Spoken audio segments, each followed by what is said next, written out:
The neon sign outside Danny's diner flickered between open 24 HRS and complete darkness, casting strange shadows across the cracked parking lot. It was nearly midnight on a cold Tuesday in November, and the wind whipped through the empty streets of South Chicago. Inside the rundown restaurant, the fluorescent lights hummed overhead and the smell of old grease hung heavy in the air. Maria Rodriguez wiped down the same table for the third time, her movements slow and tired. At 28 years old, she had been working at Danny's diner for almost 2 years, but lately every shift felt like climbing a mountain. Her black uniform was clean but faded from too many washes, and her shoes had holes that she covered with duct tape. She tried to keep her appearance neat, but it was getting harder each day. The diner was nearly empty tonight, which meant fewer tips. Only 3 customers sat scattered across the worn vinyl booths.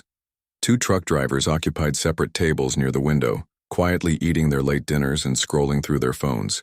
The third customer was a man she had never seen before, sitting alone in the corner booth. He looked out of place somehow, though she couldn't quite figure out why. Maria glanced at the clock on the wall. 2 more hours until her shift ended at 2 a.m. Her stomach growled loudly, reminding her that she hadn't eaten since yesterday morning. She had been saving her one free employee meal of the day, a simple turkey sandwich that the kitchen made for staff. It was sitting wrapped in paper in the back, waiting for her break. But tonight, that sandwich wasn't just her dinner. It was going to be her breakfast too, and maybe even lunch tomorrow. The truth was, Maria was completely broke. Not just low on cash, but genuinely struggling to survive. 3 months ago, her mother had suffered a heart attack and needed emergency surgery. The hospital bills had eaten through every penny of Maria's small savings account. She had sold her television, her laptop, and even her grandmother's jewelry ring just to make the minimum payments. Still, the medical debt kept growing like a monster that could never be fed enough. Last week had been the worst. The electric company had finally shut off her power after months of missed payments. Maria had tried to explain her situation, begged them for just a little more time, but the customer service representative had heard it all before. The lights went out on Sunday afternoon, and since then she had been sleeping in her old Honda Civic in the parking lot behind her apartment building. She told herself it was temporary, just until she could scrape together enough money for a partial payment to get the electricity turned back on. The nights were getting colder, and her car heater barely worked. She layered on every piece of clothing she owned and curled up in the back seat with a thin blanket her mother had crocheted years ago. Sleep came in short, uncomfortable bursts between the sounds of traffic and the ache in her back from the cramped position. She showered at the gym where she still had a membership for 1 more month, brushing her teeth in the locker room sink and trying to look presentable for work. Danny, the diner's owner, was a good man, but he ran his business on razor-thin margins. He paid his employees minimum wage and couldn't afford to give advances or raises. Maria knew he would help if he could, but she also knew he was struggling to keep the diner open. Several other restaurants in the neighborhood had closed down in recent months, and foot traffic was getting slower each week. Tonight felt different, though. Maria sensed something in the air, a strange energy that made her feel both anxious and hopeful. Maybe it was just her hunger making her dizzy, or maybe it was the way the mysterious man in the corner booth kept looking around like he was lost. She had served thousands of customers over the years and developed an instinct about people. This man seemed troubled, carrying some invisible weight on his shoulders. She walked over to refill the coffee cups of the truck drivers, forcing a smile despite her exhaustion. They were regulars who usually left decent tips, and she needed every dollar she could get. Her next paycheck wouldn't come for 3 more days, and she had exactly $4.73 in her wallet. That money had to last until Friday, which meant no food except for tonight's turkey sandwich. The sandwich itself wasn't much to look at. White bread, a few slices of processed turkey, a piece of lettuce, and a thin spread of mayonnaise. The kitchen made it the same way every night for whichever employee was working late. But to Maria, it represented survival. She had already planned how she would eat it. Half tonight after her shift and half tomorrow morning before she tried to find some odd jobs to earn a few extra dollars. Her mother didn't know about the electricity being shut off or about Maria sleeping in her car. The older woman was still recovering from her surgery and worried enough already. Maria called her every few days from the diner's phone, always sounding cheerful and telling stories about her regular customers. She couldn't bear to add more stress to her mother's life, especially when there was nothing either of them could do to fix the situation quickly. As Maria wiped down another table, she thought about her dreams from before everything fell apart. She had been saving money to go back to school, maybe study nursing or business management. She wanted to help people and build a better life for herself and her mother. Those dreams felt impossibly far away now, buried under a mountain of medical bills and daily survival needs. But even in her darkest moments, she held onto a tiny spark of hope that things would eventually get better. The man in the corner booth shifted in his seat, and Maria noticed he looked uncomfortable. His expensive suit was wrinkled and stained, which seemed odd for someone who could afford such nice clothes. His dark hair was messy, and he kept running his hands through it like he was trying to solve a difficult problem. He had ordered only coffee over an hour ago but hadn't touched it. The cup sat full and cold in front of him. Something about his posture reminded Maria of herself during the worst days after her mother's heart attack. The way his shoulders sagged, the distant look in his eyes, the way he stared out the window at nothing in particular. She recognized the signs of someone who felt lost and overwhelmed by circumstances beyond their control. Despite her own problems, she felt a wave of compassion for this stranger. Maria had always been the type of person who noticed when others were hurting. Even as a child, she would share her lunch with classmates who forgot theirs or comfort friends who were upset about something at home. Her mother used to say that Maria had a heart too big for her own good, always putting other people's needs before her own. Maybe that was why she was in this situation now, having spent everything to help her mother instead of protecting herself first. The diner felt extra quiet tonight, with only the hum of the refrigerator and the occasional car passing by outside. Maria looked at the clock again and realized her break was coming up soon. Her stomach cramped with hunger, and she could almost taste that turkey sandwich waiting for her in the back. Just a little longer, she told herself. Then she could sit down for 15 minutes, eat half of her meal, and gather strength for the rest of her shift. But first, she decided to check on the troubled man in the corner booth one more time. Something told her that he needed help, even if she didn't know what kind of help she could possibly offer. After all, she was just a broke waitress with her own mountain of problems. What could she possibly do for someone else? Little did she know, this simple act of caring was about to change both of their lives forever. Maria walked slowly toward the corner booth, her worn sneakers making soft squeaking sounds on the faded linoleum floor. The man sitting there looked even more troubled up close. His expensive navy blue suit was definitely designer quality, but it was wrinkled and had what looked like dirt stains on the sleeves. His white dress shirt was untucked on one side, and his silk tie hung loose around his neck like he had been pulling at it. "Can I warm up that coffee for you?" Maria asked gently, holding up the glass pot that was nearly empty. The man looked up at her with startled eyes, as if he had forgotten where he was. His face was pale, and there were dark circles under his eyes that suggested he hadn't slept in a long time. "Oh, yes, please," he said, his voice shaky and uncertain. As Maria poured the hot coffee into his cup, she noticed his hands were trembling slightly. At first she thought maybe he was just cold, but something about the way he moved seemed off. She had seen this kind of shakiness before when her diabetic neighbor forgot to eat regular meals. "Are you feeling okay, sir?" Maria asked, setting the coffee pot down on the table. She knew she probably shouldn't get too involved with customers' personal problems, especially when she had so many of her own. But something about this man's condition worried her. The stranger looked down at his hands, seeming surprised by their trembling. "I think I might need some food," he admitted quietly. "I haven't eaten anything since yesterday morning, and I'm starting to feel quite dizzy." He reached into his jacket pocket and pulled out a leather wallet, but when he opened it, Maria could see it was completely empty. Not a single bill or credit card remained inside. "I was robbed earlier tonight," he explained, his voice filled with embarrassment and frustration. "3 men cornered me about 6 blocks from here. They took everything. My money, my cards, even my phone. He ran his hand through his messy hair again, a gesture that was becoming familiar to Maria. I've been walking around for hours trying to figure out what to do. I saw your diner's lights and thought maybe I could call someone, but I realized I don't even remember any phone numbers by heart anymore. Maria's heart went out to this stranger immediately. She had been robbed once before, 2 years ago, when she was walking home late from work. She remembered that horrible feeling of violation and helplessness, the way it made her question whether she was safe anywhere. But at least she had been close to home that night. This man seemed completely lost and alone in an unfamiliar neighborhood. That's terrible, she said sincerely.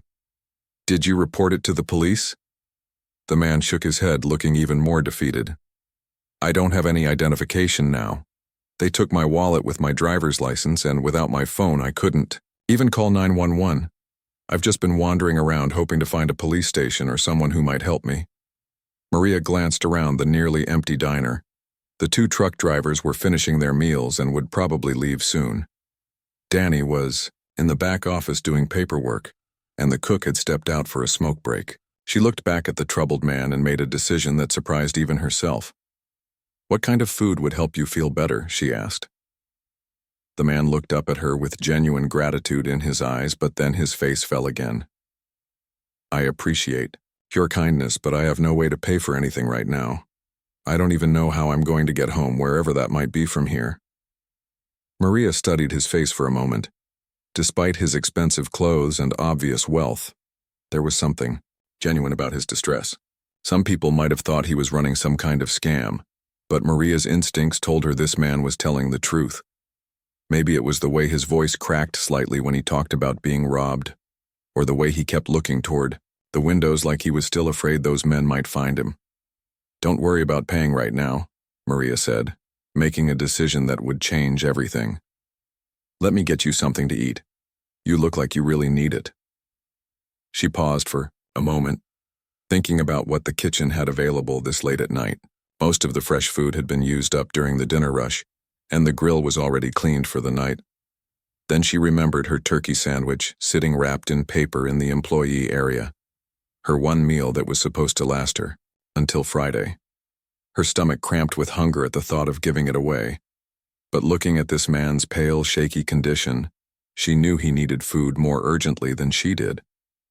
She was young and strong, and she could probably make it another day without eating. But this man looked like he might collapse if he didn't get some nutrition soon. I'll be right back, she told him, and walked quickly toward the back of the restaurant.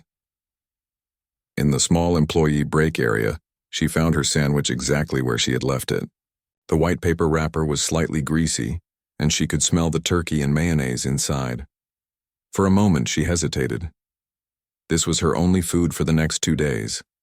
Once she gave this away, she would have nothing except the few crackers in her car's glove compartment. But then she thought about the look of genuine desperation in the stranger's eyes, and she picked up the sandwich without another moment's doubt. Her mother had always taught her that helping others when they were in trouble was the right thing to do, even when it cost you something. We might not have much, her mother used to say, but we always have enough to share with someone who has less. Maria walked back to the corner booth and placed the wrapped sandwich in front of the surprised man. Here you go, she said simply. It's just turkey and mayonnaise on white bread, but it should help you feel better. The man stared at the sandwich for a moment, then looked up at Maria with an expression she couldn't quite read. It was a mixture of gratitude, surprise, and something that looked almost like wonder. You're giving me your own food, aren't you? He asked quietly. Maria tried to smile and shrug it off, but the man continued. This was your meal, your break time dinner. I can tell by the way you're looking at it. His voice was stronger now, less shaky than before, but filled with emotion. It's okay, Maria said, though her stomach disagreed with a loud growl that made both of them pause. Everyone deserves help when they need it. You can pay it forward someday when you're back on your feet. The man carefully unwrapped the sandwich and took a small bite. Maria watched as some color began to return to his face almost immediately. Thank you, he said between bites. You have no idea how much this means to me. I'm Robert, by the way, He extended his hand and Maria shook it, noticing that his grip was already steadier than before. "I'm Maria," she replied, "and don't worry about it. We all need help sometimes." As Robert continued eating, he began to look more like himself. Again. The shakiness in his hands subsided and his voice grew stronger. "I don't know how I'll ever repay you for this kindness," he said. "When I get back home and sort out my cards and identification, I want to come back here and do something special for you." Maria waved off his thanks with a tired smile. "Just take care of yourself, Robert. That's payment enough for me." But even as she said the words, she had no idea that this simple act of compassion was about to transform both of their lives in ways she never could have imagined. 3 days had passed since that strange night when Maria gave her turkey sandwich to the mysterious man named Robert. She had worked 2 more late shifts, surviving on nothing but water, coffee, and the few stale crackers she found in her car. Her stomach had stopped growling by the 2nd day, which worried her more than the hunger itself. She knew that wasn't a good sign. On Friday morning, Maria dragged herself out of her Honda Civic in the parking lot behind her apartment building. Her back ached from another night of sleeping in the cramped back seat, and the November cold was getting harder to ignore. She had wrapped herself in every piece of clothing she owned, but still woke up shivering. Her phone had died yesterday, and without electricity in her apartment, she had no way to charge it. As she walked toward Danny's diner for her afternoon shift, Maria noticed something unusual. There were more cars in the parking lot than she had ever seen, even during the busy breakfast hours. But these weren't the usual beat-up cars and trucks of their regular customers. These were expensive-looking vehicles, including 2 white vans with tall antennas sticking out of their roofs. "What's going on?" Maria wondered out loud as she pushed through the diner's front door. The sight that greeted her inside made her stop in her tracks. The normally quiet restaurant was buzzing with activity. People in business suits were setting up cameras and lighting equipment.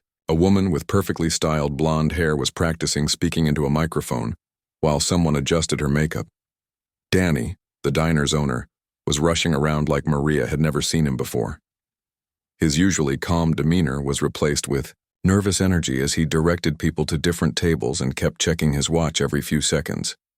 When he spotted Maria, he hurried over to her with an expression of excitement mixed with panic. "Maria, thank goodness you're here," Danny said, slightly out of breath. "We're about to have some very important visitors. The news people showed up an hour ago asking questions about what happened here Tuesday night. They keep mentioning some guy named Robert who was in here around midnight." Maria's heart skipped a beat. "Robert?" she repeated, trying to sound casual, even though her pulse was racing. "What about him?" "That's what I've been trying to figure out," Danny replied, wiping sweat from his forehead with a dish towel. "These reporters are saying he's some kind of famous business person, but they won't tell me exactly what happened. They just keep asking if anyone here helped him that night. Do you remember serving anyone named Robert?" Before Maria could answer, the blonde reporter approached them with her microphone in hand. "Excuse me," she said in a polished television voice. "Are you Maria Rodriguez?"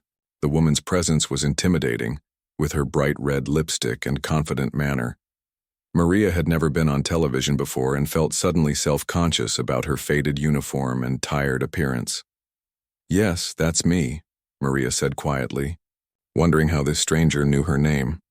The reporter's face lit up with excitement and she gestured frantically to her cameraman. "This is her. This is the waitress everyone's been talking about." "I'm Rebecca Chen from Channel 7 News," the reporter said, extending her hand. "We're here to cover the incredible story of Robert Blackwood, the tech billionaire who was found wandering this neighborhood Tuesday night after being robbed. Our sources tell us you were the one who helped him during his time of need." Maria felt the world spin slightly around her. "Robert Blackwood," she repeated, the name sounding familiar but not quite connecting in her tired mind. "The billionaire? You mean you don't know who he is?" Rebecca asked, her eyebrows raising in surprise. "Robert Blackwood is one of the richest men in America. He owns Blackwood Technologies and the Blackwood Foundation. His company developed the software that's used in millions of phones and computers around the world. He's worth over $3 billion. The information hit Maria like a physical blow. She grabbed the back of a nearby chair to steady herself. The man she had given her last meal to, the troubled stranger who seemed lost and desperate, was one of the wealthiest people in the country. The sandwich she had sacrificed, thinking she was helping someone who had nothing, had actually gone to someone who could buy the entire diner without thinking twice about it. But he seemed so, Maria started, then stopped. He looked like he really needed help. His clothes were dirty and he was shaking, and he said he'd been robbed. Oh, he was definitely robbed, Rebecca confirmed, her reporter instincts kicking in as she sensed a good story. Mr. Blackwood was attending a business meeting downtown Tuesday evening when 3 men attacked him in a parking garage. They took his wallet, his phone, and his car keys. Security cameras caught the whole thing. He wandered around for hours before ending up here. Danny's mouth was hanging open as he listened to this conversation. A billionaire was in my diner, he said in disbelief. A real billionaire sat in booth 7 and I had no idea. Maria's mind was racing, trying to process everything she was hearing. She remembered how Robert had looked that night, the genuine fear in his eyes when he talked about being robbed, the way his hands shook from hunger. Rich or poor, he had been a human being in distress, and she had responded to that humanity without thinking about anything else. Mr. Blackwood specifically asked us to find you, Rebecca continued, pulling out her phone to show Maria a news article. He's been telling everyone about the kind waitress who gave him food when he had nothing. He says your generosity reminded him why he started his charitable foundation in the first place. Maria stared at the phone screen, which showed a professional photograph of Robert. He was wearing an expensive suit and had a confident smile, looking nothing like the lost, frightened man who had sat in the corner booth 3 nights ago, but his eyes were the same, and Maria could see the kindness in them that she had sensed even during his darkest moment. He's coming back here today, Rebecca said, checking her watch. In fact, he should be arriving any minute. He wanted to return to the exact place where you helped him, to thank you properly and to share his story with the world. The diner's front door chimed, and everyone turned to look. Maria's breath caught in her throat as Robert walked through the entrance, but this time he looked completely different. He wore a perfectly fitted charcoal gray suit with a crisp white shirt and blue tie. His hair was neatly styled, and he moved with the confidence of someone accustomed to being in charge. But when his eyes found Maria's across the crowded restaurant, his expression softened into the same grateful look she remembered from Tuesday night. There she is, Robert said, his voice carrying clearly across the room. The angel who saved me when I needed it most. He walked directly toward Maria, ignoring the cameras and reporters who were trying to follow his every move. The other customers in the diner had stopped eating and were staring in amazement at the scene unfolding before them. Maria felt overwhelmed by the attention and the realization of who Robert really was. Part of her wondered if he would have been just as grateful if she had known about his wealth that night. But looking into his eyes now, she could see that his gratitude was genuine.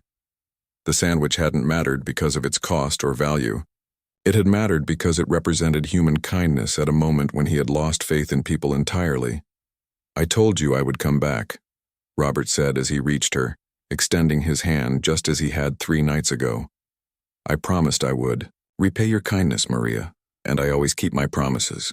The cameras flashed around them, and Maria realized that her simple act of giving away a turkey sandwich was about to become known to people far beyond the walls of Danny's diner.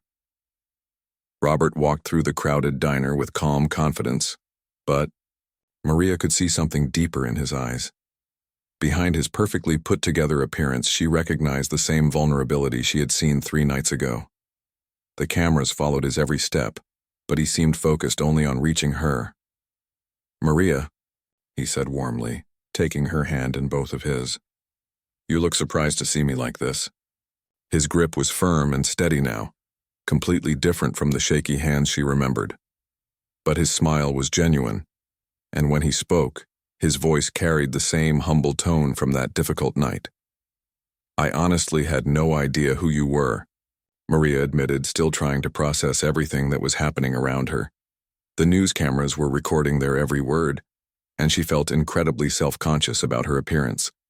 She hadn't expected to be on television today, and her uniform was the same faded one she wore every shift. "That's exactly why what you did was so special," Robert replied, his voice growing more serious. "You didn't help me because of who I was or what I could give you in return. You helped me because you saw another human being in trouble and your first instinct was to care." The reporter, Rebecca, stepped closer with her microphone, eager to capture every word of their conversation. "Mr. Blackwood, can you tell us exactly what happened that night? Our viewers are fascinated by this story of kindness between strangers."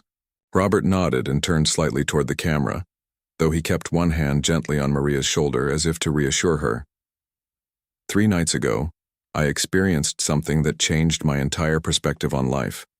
I had been robbed and left, with nothing in a part of the city I didn't know. I was hungry, scared, and honestly questioning everything I thought I knew about human nature." He paused and looked around the diner, his eyes settling on the corner booth where he had sat that night. "When I walked into this place, I was at the lowest point I'd been in years. Not because of the money or the inconvenience, but because I felt completely alone in the world. Then Maria here did something that restored my faith in humanity." Maria felt her cheeks getting warm as everyone in the diner listened to Robert's words. She had never thought of her actions as particularly special. In her mind, she had simply done what anyone should do when they see someone in need. "I need to explain something," Robert continued, addressing both the cameras and Maria directly. "Before that night, I had been going through what I can only describe as a crisis of purpose. Despite all my success and wealth, I had been questioning whether my life had any real meaning. I was attending business meetings and making deals, but I felt disconnected from the very reasons I started my company and foundation." Danny, the diner owner, was standing nearby with his mouth slightly open, still unable to believe that such an important conversation was taking place in his humble restaurant. Some of the regular customers had gathered around, listening with fascination to this unexpected drama unfolding before them. "That night, I had been walking for hours after the robbery," Robert went on. "I passed by dozens of people, and every single one of them looked right through me. Some crossed the street to avoid me because my clothes were dirty and I looked desperate. Others just pretended they didn't see me at all. I began to think that maybe people only cared about each other when there was something to gain." Maria found herself thinking about all the times she had hurried past homeless people or individuals who looked like they might be in trouble. She wasn't proud of those moments, but she understood the fear and uncertainty that made people want to protect themselves rather than reach out to others. "Then I came in here," Robert said, gesturing toward the corner booth. "Maria served me coffee and asked if I was okay. When I explained my situation, she didn't question whether I was telling the truth or try to figure out what was in it for her. She just saw that I needed help and decided to act." The reporter leaned in closer, sensing that this was the heart of the story. "And what exactly did she do?" "She gave me her own meal," Robert replied simply. "Not leftover food from the kitchen or something the restaurant was throwing away. Her own dinner. The only food she had planned to eat that night and probably the next day too. She sacrificed something she genuinely needed for a complete stranger who had nothing to offer in return." Maria felt tears welling up in her eyes as she listened to Robert describe that night from his perspective. She had been so focused on her own struggles that she hadn't fully considered what the experience must have been like for him. Wealth or no wealth, he had been a human being in crisis, and that was all that had mattered to her in that moment. "What struck me most," Robert continued, "wasn't just the generosity itself, but the way Maria did it. There was no fanfare, no expectation of recognition or reward. She simply saw someone who needed help and responded with kindness. It was the most natural thing in the world to her, which made it all the more powerful." One of the truck drivers who had been in the diner that night stepped forward. "I remember seeing that," he said, his voice gruff but respectful. "I was sitting right over there and I watched the whole thing. That young lady walked over to your table with her own sandwich and handed it over like it was nothing. But I could tell by the way she looked at it that it meant something to her." Rebecca turned her microphone toward the truck driver, excited to get another witness to the story. "Did you realize what was happening at the time?" "Not really," the man admitted. "I just thought it was a nice gesture. Didn't know the guy was famous or anything, but I remember thinking that waitress had a good heart, giving away her own food like that. You don't see that kind of thing too, often these days. Robert nodded gratefully at the truck driver's words. That's exactly my point. What Maria did should be normal human behavior. But it's become so rare that when we do see it, it feels miraculous. Her simple act of kindness reminded me why I went into business in the first place, and why I started my charitable foundation. Candy. You explain what you mean by that? Rebecca asked, clearly invested in getting the full story for her viewers. I founded Blackwood Technologies because I wanted to create tools that would help people connect with each other and solve problems. Together, Robert explained, and I started the Blackwood Foundation because I believe that those who have been fortunate in life should use their resources to lift up others. But somewhere along the way, I had gotten caught up in the business side of things and lost sight of the human element. Maria listened as Robert spoke, beginning to understand that their encounter had meant something much deeper to him than she had realized. She had given him a sandwich, but apparently he felt she had given him something much more valuable. That night, sitting in this booth and eating Maria's sandwich, I remembered what it felt like to be on the receiving end of genuine human compassion, Robert said. It reminded me that behind all the technology and business deals and charitable initiatives, everything comes down to one person deciding to care about another person's well-being. The cameras continued recording as Robert looked directly at Maria with an expression of deep gratitude. You gave me much more than food that night, Maria. You gave me back my sense of purpose and reminded me what really matters in life. And that's a debt I can never fully repay, though I certainly intend to try. Robert reached into his jacket pocket and pulled out a thick white envelope, but he didn't hand it to Maria right away. Instead, he held it carefully in his hands and looked around the crowded diner one more time, as if trying to memorize every detail of this moment. Before I give you this, he said quietly, I want you to know that what's inside isn't just money. Money alone could never repay what you did for me that night. What you gave me was hope, and that's something that can't be bought or sold. Maria felt her heart racing as she stared at the envelope. Part of her was excited about the possibility of finally being able to pay her bills and get her electricity turned back on. But another part of her felt nervous about accepting anything from Robert. She had helped him because it was the right thing to do, not because she expected a reward. I'm not sure I should take anything, Maria said honestly. I didn't help you because I wanted something in return. I helped you because you needed help, and that's what people should do for each other. Robert's face broke into a warm smile, and he nodded appreciatively. That response right there is exactly why you deserve what's in this envelope. You're still thinking about others before yourself, even when you're facing your own struggles. He paused and looked directly into her eyes. Yes, Maria, I know about your situation. I know about your mother's medical bills, your car, and the fact that you've been sleeping in the parking lot because your electricity was shut off. Maria's cheeks flushed with embarrassment. She had tried so hard to keep her problems private, to maintain her dignity even when everything was falling apart. How did you find out about all that? After I left here that night, I couldn't stop thinking about you, Robert explained. Something about the way you looked at that sandwich before you gave it to me told me it meant more to you than just a simple meal. So I had someone look into your background. Not to invade your privacy, but because I needed to understand the full weight of your sacrifice. Danny stepped closer, his curiosity getting the better of him. What do you mean, the full weight? Robert turned to address the small crowd that had gathered around them. Maria didn't just give me her dinner that night. She gave me the only food she had, knowing she wouldn't have money for more until her next paycheck. She made that choice while facing her own crisis, while sleeping in her car and struggling to keep her head above water financially. The truck driver who had witnessed the original encounter shook his head in amazement. I knew that girl had a good heart, but I didn't realize she was going through tough times herself. That makes what she did even more special. Rebecca, the news reporter, was practically vibrating with excitement as she realized how much deeper this story went than she had originally thought. This is incredible, she whispered to her cameraman. This isn't just a story about a billionaire being helped.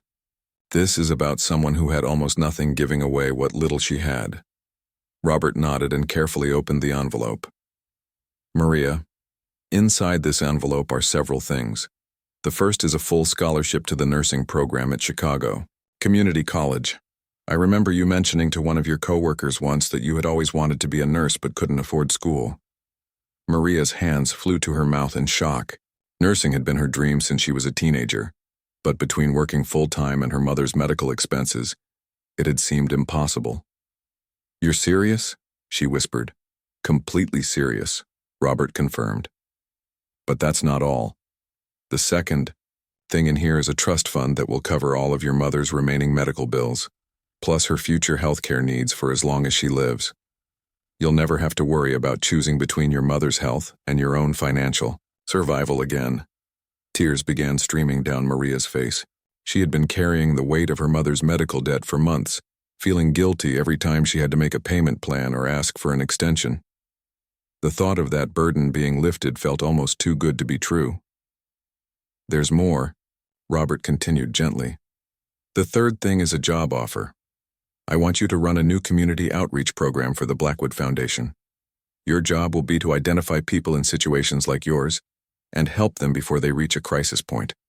You'll have a team and a budget to work with, and your starting salary will be enough to get you back on your feet immediately." Danny whistled low under his breath. "Maria, this is like winning the lottery, except better because you earned it, by being a good person." Maria wiped her eyes with the back of her hand, trying to process everything Robert was telling her. "I don't know what to say. This is so much more than I ever could have imagined." She looked around at all the faces watching her, feeling overwhelmed by the sudden change in her circumstances. "You don't have to say anything right now," Robert said kindly. "But there is one more thing I want to show you." He reached into his other jacket pocket and pulled out a small wrapped package. "This might seem silly, but it's actually the most important gift of all." Maria carefully unwrapped the package to find a beautifully framed photograph, but it wasn't a picture of her or Robert. It was a photograph of the turkey sandwich she had given him that night, sitting on the diner table with the corner booth visible in the background. "You took a picture of the sandwich?" Maria asked, confused but touched by the gesture. "I had the security camera footage enhanced," Robert explained. "This sandwich changed my life, Maria. It reminded me what true generosity looks like and why I started my foundation in the first place. I'm going to keep this picture in my office as a daily reminder of what really matters." At the bottom of the frame was a small plaque that read, "The meal that changed everything." A reminder that wealth comes not from what we have, but from what we give. Maria stared at the photograph, remembering that difficult night when giving away her sandwich had felt like such a small, desperate gesture. She never could have imagined it would lead to this moment. "But wait," she said suddenly, a thought occurring to her. "What about everyone else in the neighborhood who's struggling like I was? What about other people who need help?" Robert's smile grew even wider.